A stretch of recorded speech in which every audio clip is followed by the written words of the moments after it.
Hello everyone, I am Professor Praveen VR, Assistant Professor, Department of Electrical and Electronics Engineering from Sai Vidya Institute of Technology, teaching subject Industrial Drives and its application for 8th semester EEE students.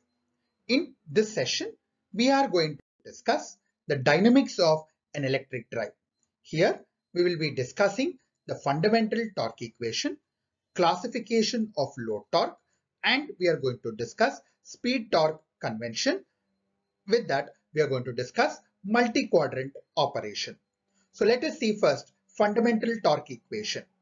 We all know that the motor is connected to the load such that if J is the moment of inertia of the motor load system, which is referred to the motor shaft, the unit of moment of inertia is kg meter square.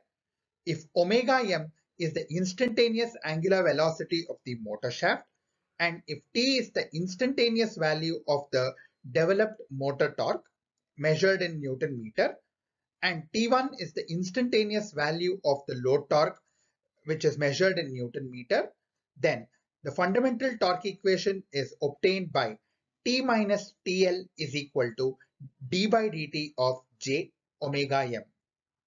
We all know the right side term J omega m can be differentiated in such a way that J into d omega m by dt plus omega m into dj by dt. J is a constant, moment of inertia term is a constant, therefore the second term vanishes. So we have T minus TL is equal to J into d omega m by dt, where this is known as a fundamental torque equation. What do you mean by classification of load torque? The load torque can be classified into two types. One is called active load torque, another one is called passive load torque. An active load torque is the one which has potential to drive the motor under equilibrium condition. Such load torque usually retain their sign when the speed of the motor reverses. The torque due to the force of gravity, torque due to tension, torque due to compression and torsion are all active load torque. Whereas passive load torques are the ones which always opposes the motion and changes the sign during the reversal. The torque due to friction, cutting are all called as the passive torque. The load torque can be resolved into few components such as friction torque, which is present in the motor shaft, and this is the torque. The friction torque is the equivalent value of the various friction torque that are referred. Second type of the component of the load torque is windage torque. Whenever the motor runs, the wind that generates torque opposes the motion, and this torque is called windage torque. And the third type of torque is known as the torque required doing useful mechanical work. Let us see the friction torque.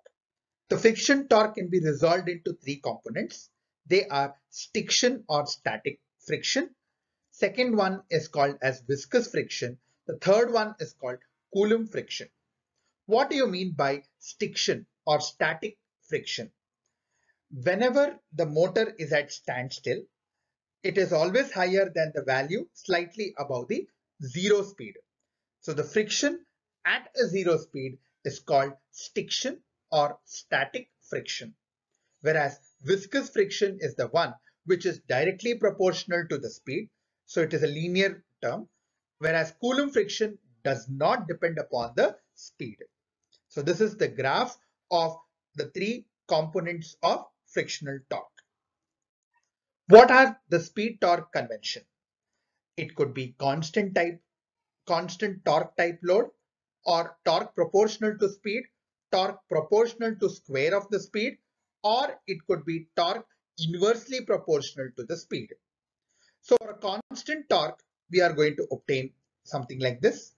For torque proportional to speed, we are going to get a linear curve, a generator type load. If it is torque proportional to square of the speed, we get this type of curve. If it is torque inversely proportional to speed, we are going to get a exponentially decaying curve. Let us see what is multi-quadrant operation. If the motor operates in all the 4 quadrants, it is called multi-quadrant operation. For multi-quadrant operation, the motor operates in 2 modes. One is called the motoring mode and the other one is called the braking mode. In motoring mode, the electrical energy will be converted to mechanical energy, whereas in braking mode, it is the mechanical energy will be converted into electrical energy, which opposes the motion. One aids the motion, one opposes the motion.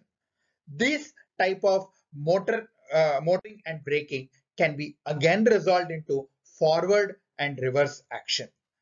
So in the forward motoring, we can observe that both speed and the torque are positive. So the power will be positive. In forward braking, speed will be positive, but the torque will be negative. So that is called forward braking. If both speed and torque are negative, it is called as reverse motoring. If the torque is positive and speed is reversed, it is called reverse braking. So in forward motoring, you can observe that the speed is positive and torque is positive. So the power remains positive. In the case of forward braking, the speed is positive, the torque is negative, therefore the power is negative. In reverse motoring, negative into negative is positive. So the third quadrant is power is positive. In the fourth quadrant, the torque is positive, but the speed is negative. Positive into negative is negative. So power is negative. So we can observe that in the first quadrant and the third quadrant, power is positive. In the second quadrant and the fourth quadrant, the power is going to be negative. How did we obtain? We all know speed is the product of speed and the power is the product of speed and torque. For motoring operation, the power will be positive, and for braking operation, the power will be negative. So in first quadrant, power is positive. In second quadrant, power is negative. In third quadrant and fourth quadrant, we observe that in third quadrant, power is positive, and in fourth quadrant, the power is